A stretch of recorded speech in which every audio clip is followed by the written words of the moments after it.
So for our last discussion in Chapter 13, we are going to talk about suicides. Now, suicide can be a very difficult topic to discuss, but it's also an extremely important one. So each year, more than 800,000 people around the world take their own lives.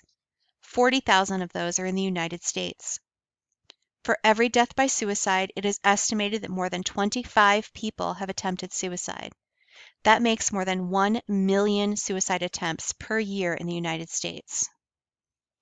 Each year, 500,000 people in the United States require emergency room treatment as a result of an attempted suicide. Now, suicide rates around the world decreased by about 9% between 2000 and 2012. The reverse has been true in the United States, however. Between 1999 and 2014, the suicide rate in the United States increased by about 24%. This was true among both men and women and among all age groups. On average, someone dies by suicide in the United States every 17 minutes. More than twice as many Americans die each year from suicide as from homicide. In 2013, suicide was the 10th leading cause of death, and that same year, homicide ranked 16th. In the United States and other high-income countries, women outnumber men 3 to 1 in suicide attempts. Men, however, outnumber women by almost 4 to 1 in suicide deaths, primarily because men tend to use more lethal methods such as shooting or hanging. Women are more likely to try to overdose on pills. Suicide is the second leading cause of death for young people aged 15 to 34. Worldwide, suicide is a leading cause of death among people aged 15 to 29, second only to traffic fatalities. Now, the suicide rates of adolescents and young adults is still below that of older adults. The highest suicide rate consistently occurs in the oldest segment of our population, among those aged 75 and older. Now, it's important to note that the media perpetuates the notion that there is a significant increase in the number of suicides during the winter holidays. This, however, is a myth. Consistent seasonal variations in suicide deaths are seen, but the suicide rates are lowest during the fall and winter months and at their highest during the spring and summer months. So hundreds of studies have identified psychosocial and environmental factors associated with an increased risk of suicidal behavior. For example, feelings of hopelessness or social isolation. Perhaps the person's having relationship problems or is lacking in relationships. Poor coping and problem-solving skills, poor impulse control and impaired judgment, rigid thinking or irrational beliefs, a major psychological disorder, especially major depressive disorder, bipolar disorder, or schizophrenia. And I also want to add eating disorders to this list. Alcohol or other substance abuse, childhood physical or sexual abuse, prior self-destructive behavior, a family history of suicide, presence of a firearm in the home, or exposure to bullying, and this includes cyberbullying. So why do people become suicidal? Well, a suicidal person's view of life has become progressively more pessimistic and negative.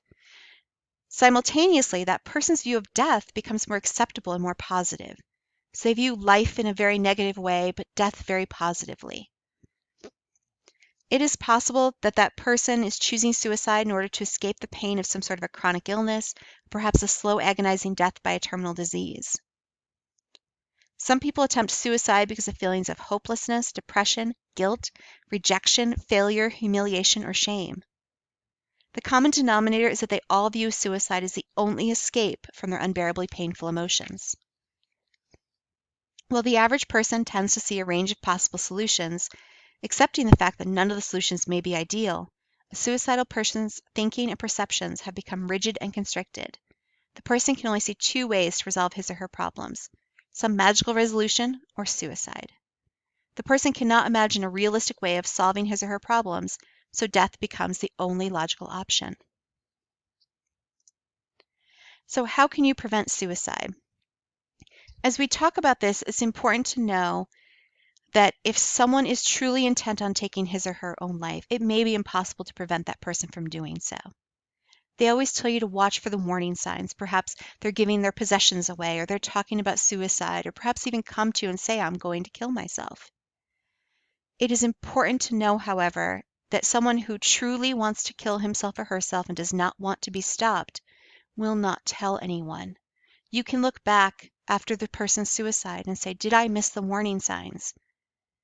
It's possible there weren't any for you to see.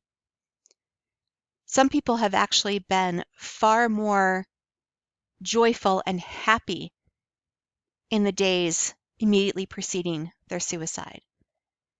And that's actually because they're happy that they finally made a choice. They finally feel as if they can be free, and so they're happier. So if you know someone who commits suicide or attempts suicide, and you look back and you say, how did I miss the warning signs? Maybe there weren't any. So give yourself a little self-compassion and understand that this had nothing to do with you. This wasn't anything that you could have prevented. If the person didn't show warning signs, that was their choice. Your book has this information. Please note the guidelines I'm about to give you, they're only meant to provide a psychological first aid in a crisis situation. This does not make you a suicide prevention expert. Your goal is to help your friend through an immediate crisis and to help your friend to seek a mental health professional. It's important to not avoid or ignore a friend in crisis. So guideline 1, actively listen as a person talks and vents his or her feelings. Suicidal people usually feel isolated and alone. Listening and expressing your understanding and compassion, and if necessary, referring that person to a professional counselor or a suicide prevention specialist, those are all important first steps to take. Let that person talk and try to genuinely empathize with what your friend is feeling. Listen patiently and don't pass judgment. It may be just the support that person needs to overcome the immediate suicidal feelings. Guideline 2, don't deny or minimize the person's suicidal intentions. Don't say things like, oh, don't be silly, you've got everything to live for. Or use some cliche like, well, every cloud has a silver lining. None of that is helpful to the suicidal person. Don't make jokes, don't be patronizing, and don't be superficial. You can ask your friend if he or she wants to talk about his or her feelings. And it's important, too, to be matter of fact. Confirm that person is indeed showing suicidal ideation and that that person is not just saying, oh, I could kill myself in some sort of a sarcastic, dramatic way. Guideline 3, identify other possible solutions. So remember, that suicidal person cannot see any solutions beyond death. They view death as their only solution to their problems or their pain. You can help that person to remove the blinders and see other options. See that they have choices. Sometimes simply saying something like, well, here are some good options you might not have thought of, can be a good place to start. You could give them alternative solutions that might help that person to understand that these potential solutions do exist, even if the solutions are not perfect. No solution is perfect, but death is not the best solution, and it's not the only solution. Guideline 4, ask the person to delay his or her decision. So remember, if that person's talking to you, then the person likely has mixed feelings about attempting suicide. Most suicidal people are ambivalent about wanting to die. Ask the person to delay his or her decision, even if it's only for a day. If you can get them to delay for a couple of days, you might give that person enough time to psychologically regroup, consider alternatives, or to seek help. Guideline 5, encourage the person to seek professional help. Suicidal people who may harm themselves in the near future should never be left alone. If you are not physically with the person, it's important to keep talking to them.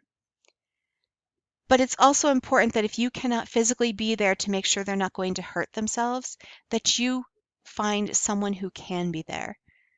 This may mean reaching out to the person's parents or someone like that.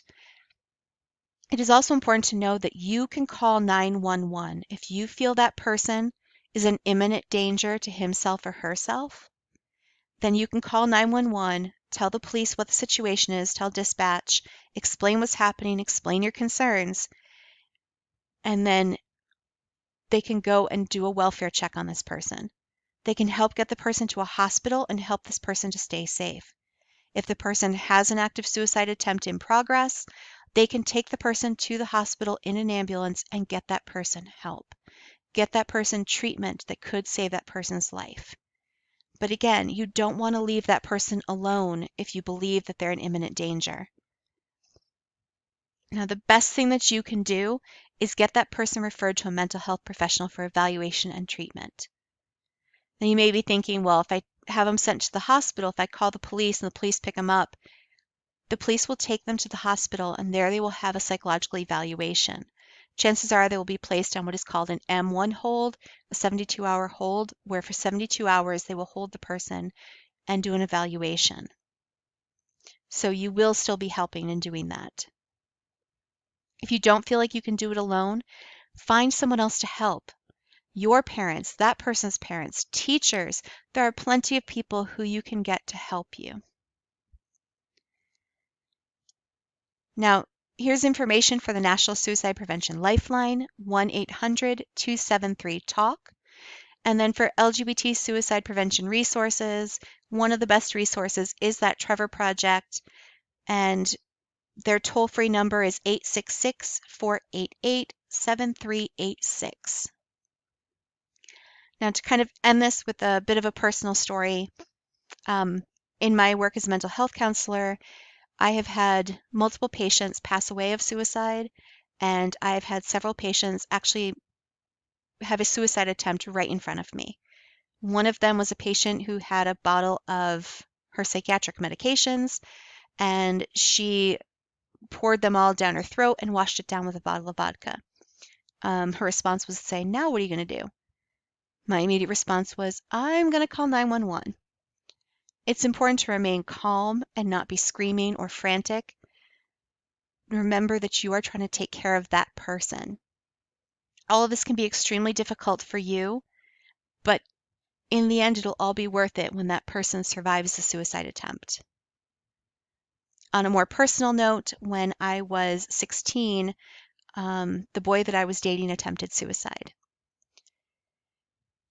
I was supposed to have gone out for the evening. My mom and I were both supposed to have been gone somewhere, and something happened and we stayed home. And early evening, the garage door opened. And this boy had always opened the garage door and come in through the garage and come up the stairs into the house. And so that's what I was expecting. He didn't come up the stairs. So after a few minutes, I got worried. And I said, "Why is he staying down in the basement?" So I went downstairs and I found him hanging in my garage. And I immediately screamed upstairs for my mom. I went, and he was still alive at the time. He was breathing, but it was more of a hiss. He had turned blue and he was foaming at the mouth. I had my mom call 911. I ran back downstairs with a pair of scissors and I cut the rope and lowered him to the ground.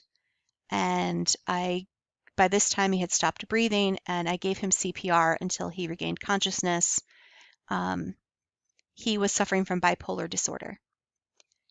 He did not believe that I was going to be home. When I was finally able to speak with him several weeks later, he told me that he went to my garage to commit suicide because he knew that I would take care of his body. He wanted it to be someone that he knew would take care of him even in death, and he knew I would take care of him. He hadn't expected me to find him. He hadn't expected me to save him, but I did. And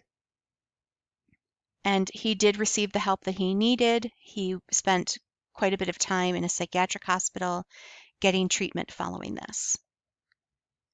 There were no signs ahead of time that he had any intention of committing suicide. He didn't give away his possessions. He hadn't done any of that. What threw him into his suicide attempt was that he had been in a stage of mania for so long, and he had just fallen into a stage of depression, and he couldn't stand how horrible and low that felt. And so he made the decision that he was going to come to my house and kill himself. And again, it was so that someone who would respect him and his body would find him. I hope that none of you ever have to deal with suicide or suicidal loss, but I hope that these tools will help you in the event that you do need to deal with it.